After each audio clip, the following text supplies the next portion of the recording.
Hey guys, welcome to the AgriFood and Garden Show. Today I'm going to do marinated tomatoes and some pickled vegetables. So marinating vegetables is a very easy, quick, simple way to get a lot of flavor into your food, as well as also add nutrients. And also kind of adds that little bit of acidity, a little bit of tang, a little bit of texture to really bring out the flavor in your marinated food. So first off, I'm going to do marinated tomatoes. So what I actually have here is I have a pot of boiling water with a little bit of salt in it. I'm going to very quickly poach the tomatoes, just enough to get the skin off them. It really helps kind of let the marinade really get in there. And with this process, it's also a great way to like, if you're going to dehydrate your tomatoes, or if you're going to even throw them in a salad, it kind of gets rid of that tough skin on the outside, so you can really get into that kind of sweeter part of the tomatoes. It kind of really impresses people at the dinner table too. Something really simple, really quick and easy. And I'll show you how to start it here anyway. With the tomatoes, you want to have it basically the whole tomato. You can do it any size. It could be large, it could be even green tomatoes, small, cherries.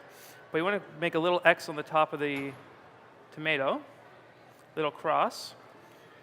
And you want to take out the little core.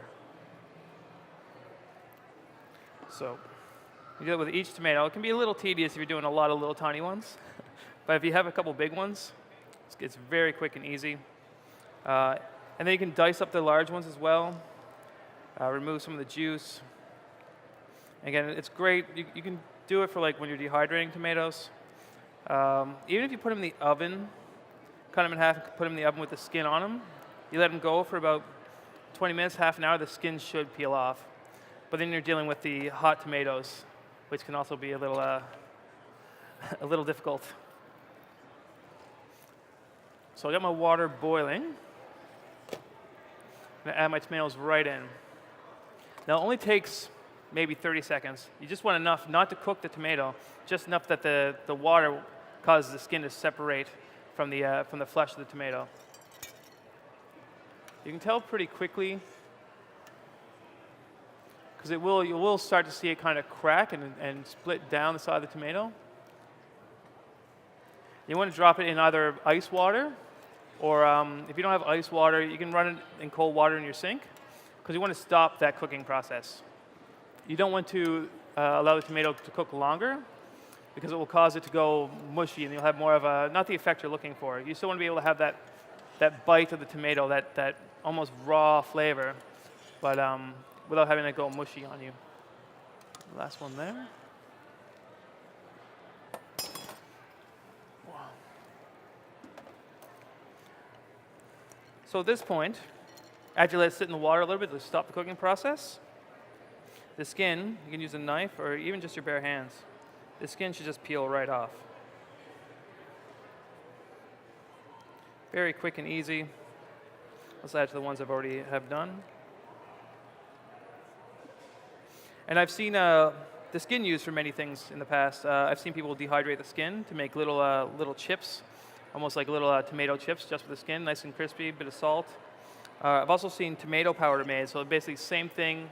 You dry out the tomato skin, you can buzz it up in a food processor or a KitchenAid mixer or like a coffee grinder. Coffee grinder works really well as well. So I'll take my bowl of already marinated or already peeled tomatoes here.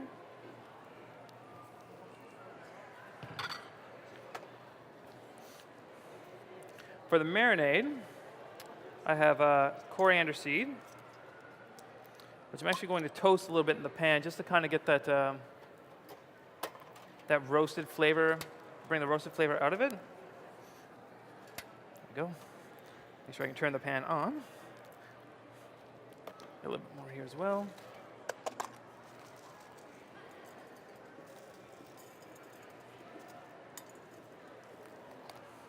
While that is roasting in the pan, I'm going to zest half of a lemon. So I'm going to throw in the marinade to kind of give it that little bit, like a little hint of acidity. Like tomatoes are already fairly acidic. So I kind of just want more of the flavor than the acidity from the lemon. There's a lot of great oil in the lemon zest as well.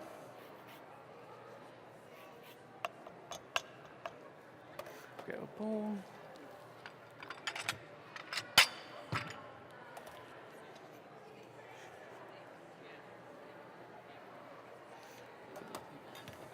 Let this toast a little bit. You'll really start to notice the aroma when it's starting to come off. You can start seeing the brown and a bit of smoke coming off the pan. That's really all you need. It only takes about, 30, 40 seconds.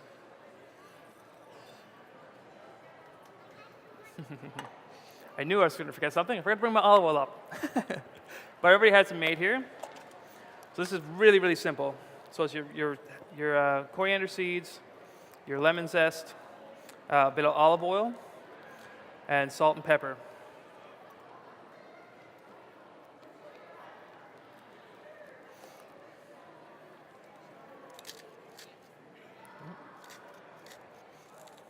Oh, I hope if I take the lid off it, I think.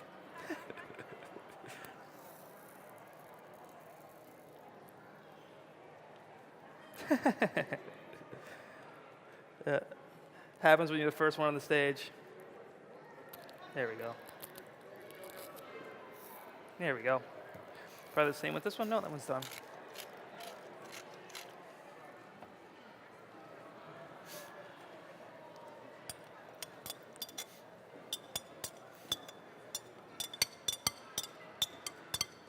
Let's take this, toss it.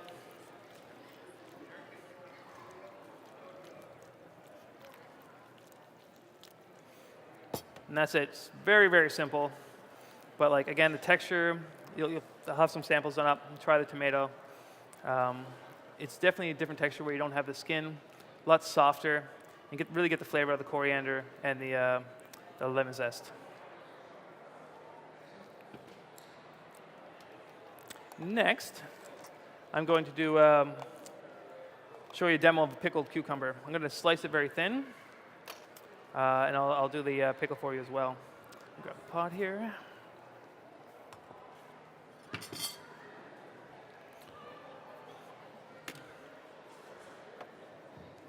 All right, with this, let me flip my cheat sheet over.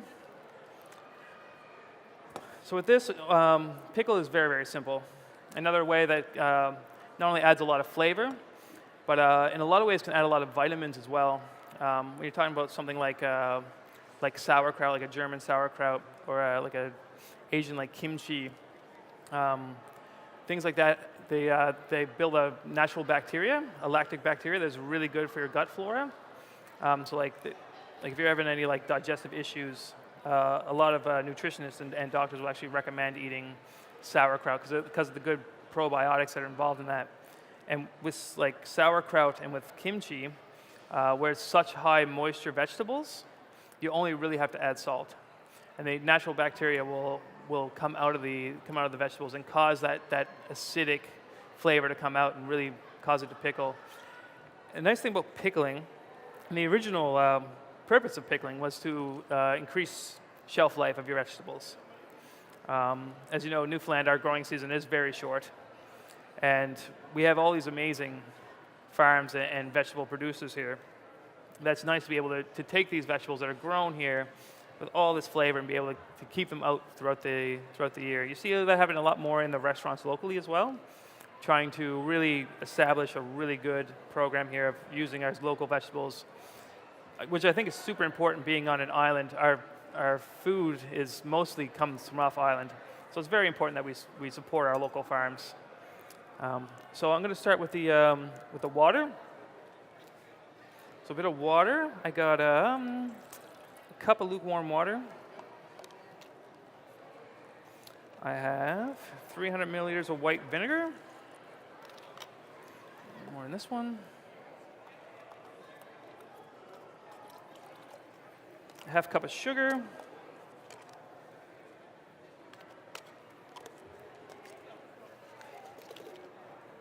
And just a pinch of salt.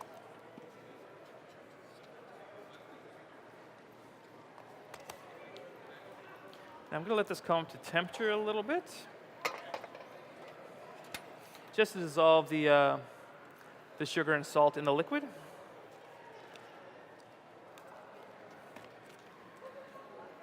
For the cucumber, I'm going to slice it very thin.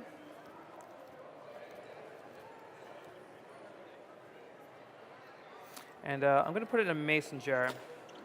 But first, I'm going to toss in just a little bit of sugar and salt to kind of soften it up and draw a little bit of the moisture out. Just helps with the pickling process.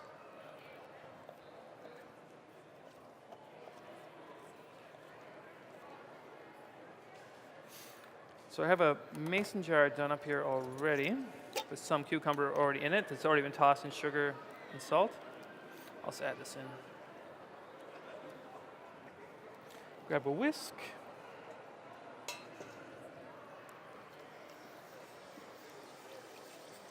Turn this off now.